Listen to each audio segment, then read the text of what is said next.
নমস্কার বন্ধুরা, রিয়া অ্যাস্থেটিক ব্লগে আপনাদের স্বাগত। আজকে সকাল থেকে ঘরকন্নার কাজ করতে করতে টিভিতে একটা গান বাজছিল, তুই কি আমার পুতুল পুতুল সেই ছোট্ট মেয়ে।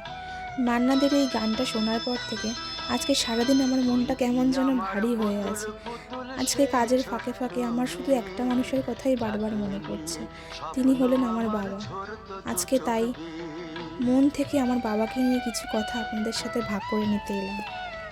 একটা মেয়ের জীবনে বিয়ে হয়ে যাওয়ার পর থেকে তার পুরো দুনিয়াটাই বদলে যায়। নতুন একটা সংসার, নতুন দায়িত্ব, নতুন চেনা মানুষজন।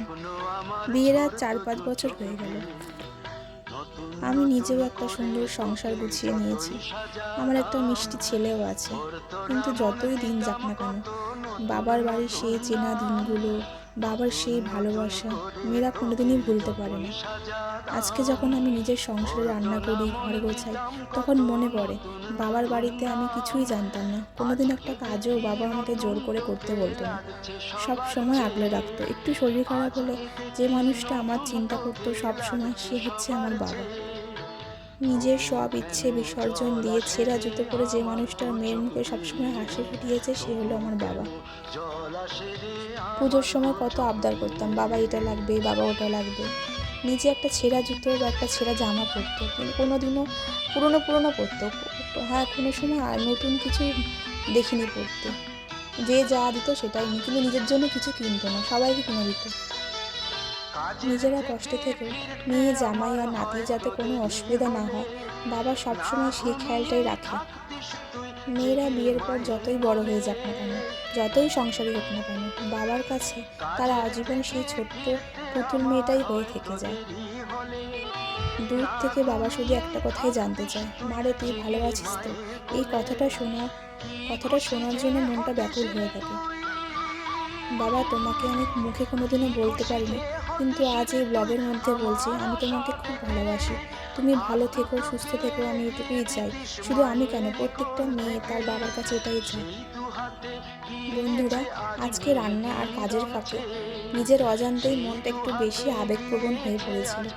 একজন মেয়ের জীবনে বাবার গুরুত্ব কতটা, তা যদি আপনারা অনুভব করতে পারেন, তবে কমেন্টে আপনাদের বাবার জন্য একটা করে সুন্দর কথা অবশ্যই লিখে যাবেন। আর আমার এই পরিবারটির পাশে থাকতে প্লিজ চ্যানেলটি সাবস্ক্রাইব করে দেবেন। সবাই ভালো থাকবেন। আর এইদিকে দেখো, আমার গাছে আজকে একটা লাল জবা ফুটেছে। তোমাদের আগের ভিডিওতে বলেছিলাম যে প্রত্যেক দিনই আমার গাছে কিছু না কেন হলুদ জবা গাছটা তো যে কোনো হয় হলুদ ফুল দেবে, নাহলে লালটা একটা ফুল দেয়। এই কাটিংটা আমি জবা গাছের কাটিংটা বসিয়েছিলাম, তো কি সুন্দর গাছ হয়ে গেছে। আমার সিংহাসন নেই, আমি এইভাবেই ঠাকুরকে পেতেছি। একটা ঘরের মধ্যেই আমার সব কিছু ঠাকুর, আমিও থাকি। তো দেখো, সুন্দর করে আমি ঘর সাজিয়েছি। আমার সব থেকে শান্তির জায়গা হচ্ছে এইটা। যা মনের কষ্ট দুঃখ সব আমি ওনাকে বলি। দেখো কত সুন্দর লাগছে। সন্ধ্যা প্রদীপ জেলে দিতিস ব্রত কথা পড়ে, আজ মঙ্গল দ্বীপ জ্বলেছে তোর মঙ্গল চেয়ে।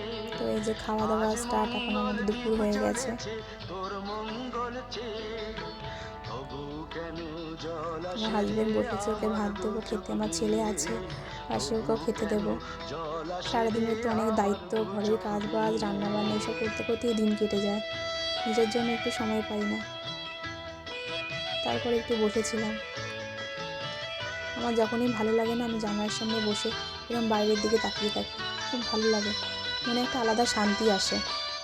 তো আজকের জন্য এটুখানি। সবাইকে টাটা, সবাই ভালো থেকো।